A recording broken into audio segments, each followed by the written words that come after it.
Ne morëm një masë fiskale për ulljen e aksizës, në qoftë se çmimi do na arrinte mbi 220 lek, aksiza do ulej 20% dhe kjo masë është përdorur vetëm 2 herë, që i bie 8 ditë, njëherë 5 ditë dhe njëherë 3 ditë dhe efekti i saj financiar është 350.000 euro. Kjo është masa që ka marrë qeveria. Pra mungojnë masat, kanë munguar masat me karakter fiskal që do ndikoni vërtet tek ulja e çmimeve. Kjo është situata me A duhet kishte Flavia nga ana tjetër ndoshta jo një mas për të hequr taksën, po nga ana tjetër një subvencionim nëpërmjet këtij buxheti të mbledhur nga taksa në situatën që jemi?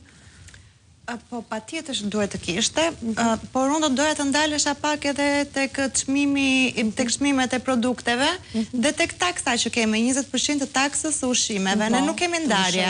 Domethënë për çdo produkt neve paguajmë 20%. Në çdo vend tjetër taksa është e ndarë në bazë të nevojshmërisë së produktit. Për shembull, jo më larg se para 2 muajsh isha në Itali dhe e kam parë me shumë kujdes faturën dhe produktet bazë, siç është buka, uji, ushqimet bazë e kishin taksën 4%. Dhe jam habitur shumë 4%. Frutat e kishin 6%. Pak më shumë, se ndoshta fruti quhet pak më luks për Shqipërinë, po.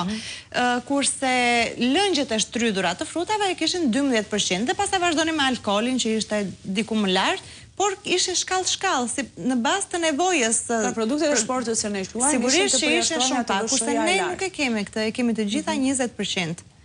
Dhe këto ndikojmë automatikisht te çmimet shumë të larta, përveç se është edhe ajo që tha Dorina që nuk janë reflektuar çmimet. Në qoftë se këtu bëhet një ngritje, jashtë bëhet një rritje çmimit, ta them të një produkti, këtu vjen direkt edhe te karburanti. Sot jepet që u mbyll ngushtica e Hormuzit, rriten karburantet këtu menjëherë është reflektuar.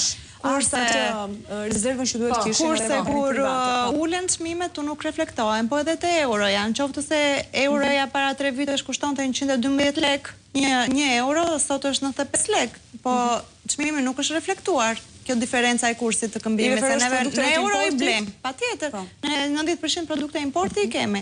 Dhe në qoftë se kjo do reflektoj, patjetër që do ndikonte në ekonomi dhe në buxhetin familjar. Do kishte ndikim më. Ta shohim pak bashkë edhe këtë tabelën. Kjo shpjegon se sa para duhet të fitojë një çift me një fëmijë për të jetuar mirë në Tiranë. Referohemi edhe një kryeqyteti. Dhe kam bërë një llogaritje që varion nga 2.500 euro 2.000 euro për të qëndruar shtrënguar deri tek 3.500 euro.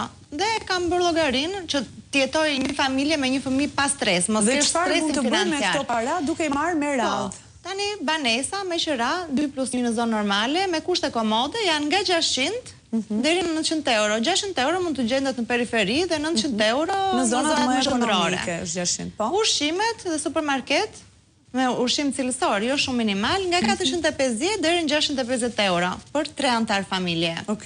Shërbime, drita, ujë, internet, telefona, 120 deri në 200 euro, ndoshta edhe pak më shumë mund të jenë se varësi të shpenzimit, transport, karburant nga 150 deri në 300 euro, se mund të llogaritet edhe që janë 2 makina në familje. Fëmia për kopshtin privat nga 200 deri në 500 euro dhe për aktivitetet. Jetën sociale, dalje në fundjavë. Edhe më larg mund të jetë kjo, po? Edhe më larg, patjetër, por kemi marrë një shtrënguar llogaritë. Okej, jo dhe ai shtrënguar. Shtrënguar mund ta llogaris 200 euroshin. Po, 200 euro e kemi lëshuar pak dorën. Pastaj për argëtim 200 deri në 400, shëndet, veshje të papritura 200-300. Ku përfshin edhe shëndetësia këtu, që shumicën e shërbimeve qytetarët janë detyruar të marrin në privat. Patjetër, me këtë buxhet në fakt ndonjë analizë mund të përballohet, se të kesh diçka serioze, diçka më serioze, çmimet janë varamëndse. Dhe pastaj kemi llogaritur dhe një kursim minimal që është 150 deri në 300 euro.